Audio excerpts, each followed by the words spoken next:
यार आज हम करेंगे 3 वर्ग जो +1 क्लास का अध्याय है। आज इसके हम मुख्य बिंदु करेंगे, फिर लेसन का प्रारंभ करेंगे। तो इसके मुख्य बिंदु जो हैं उनके अंदर क्या बताया गया है कि 3 वर्गों से अभिप्राय यूरोप की 3 सामाजिक श्रेणियों से है।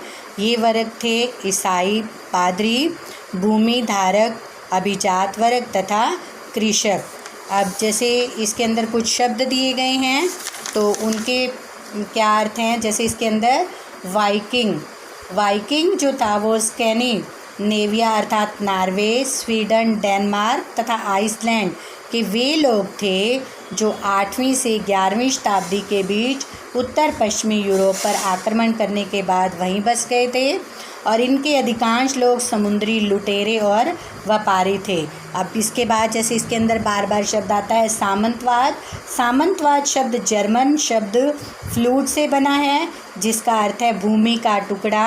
अतः ऐसी प्रणाली जो सामंतवाद कहा जाता था जिसमें भूमि के बदले सेवाएं जो हैं वो प्रदान की जाती थी। फिर मध्यकालीन युग, इसमें 5वीं से 15वीं शताब्दी के मध्यकाल तक का इतिहास जो है उसका वर्णन आता है। आबे यह स्पष्ट सीरिया के अब्बा से लिया गया है जिसका अर्थ होता है पिता। उसके बाद है मेनर, सामंत का घर जो एक विस्तृत भूभाग पर बना होता था और वास्तव में यह सामंत की जागीर होती थी। नाइट किसको कहा जाता था? सामंती व्यवस्था का एक वर्ग जो लार्ड से उसी प्रकार जुड़े होते थे जिस प्रकार लार्ड राजा से जुड़ा हुआ होता था और वे नाइट जो होते थे वे कुशल घुड़सवार होते थे। फीप लार्ड द्वारा नाइट को दिया गया भूभाग जिसकी वह रक्षा करता था उसको फीप कहा जाता था। भिक्षु कौन होते थे? जो मठों के अंदर एकांत के अंदर रहते थे और ईसाई और श्रद्धालु होते थे। और मोनेस्ट्री यह शब्द ग्रीक भाषा का है जो मोनोस से बना है जिसका अर्थ है अकेला, बिल्कुल अकेला रहने वाला व्यक्ति। फिर आता है फायर जो स्थान स्थान पर घूमकर उपदेश देते थे और दान लेकर अपनी जीविका चलाने वाले भिक्षु होते थे, उनको फ्रायर कहा जाता था।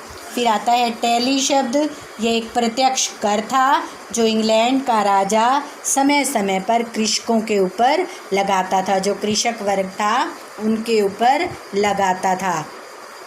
फिर उसके बाद आता है जैसे कि कैथीड्रल, ये 12वीं सदी के फ्रांस में बनने वाले भव्य चर्च था और इसके आसपास जो बसे नगर थे उसको कैथीड्रल कहा जाता था। अब जैसे इसके अंदर है कि रोमन साम्राज्य जो है वो गाल प्रांत में आगे चलकर फ्रांस बना था। उपजाऊ भूमि को मेनर कहते थे और मेनर के मध्य लार्ड तथा सामंत का महल होता था। मध्यकालीन यूरोप में दुर्गों का विकास सामंत प्रथा के अंतर्गत राजनीतिक प्रशासन और सैनिक शक्ति के केंद्रों के रूप में हुआ था। फिर इसके बाद लार्ड राजा से प्राप्त भूमि का एक भाग नाइट भी देता था और इस भूभाग को फीप भी कहते थे। फ्रांस के मेनरों में घुमक्कड़ चारण, वीर गाथाओं तथा नाइट्स की जो वीरता होती थी उनकी वीरता भरी कहानियाँ वो घूमते हुए फिरते रहते थे, कहानियों को गीतों के रूप में गाते थे और घूमते रहते थे। 9वीं शताब्दी में यूरोप स्थानीय युद्धों का काल था। इन युद्धों के लिए कुशल घुड़सवारों की आवश्यकता होती थी। इस आवश्यकता को नाइटों के द्वारा पूरा किया जाता था। वे अलग वर्ग के रूप में सामने आए थे। जो मध्यकाल के भिक्षु थे वो मठों के अंदर रहते थे।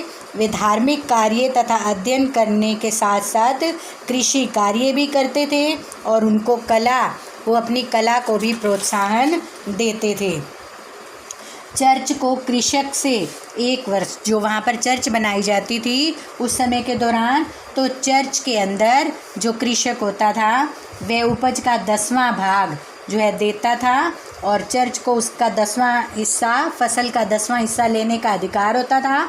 उसको टीथ कहा जाता था। टीथ एक कर का नाम था, वह टीथ कर कहा जाता था। और कैथोलिक चर्च की आय के साधन किसानों से मिलने वाला टीथ कर होता था। धनी लोगों द्वारा अपने कल्याण के लिए मरने के बाद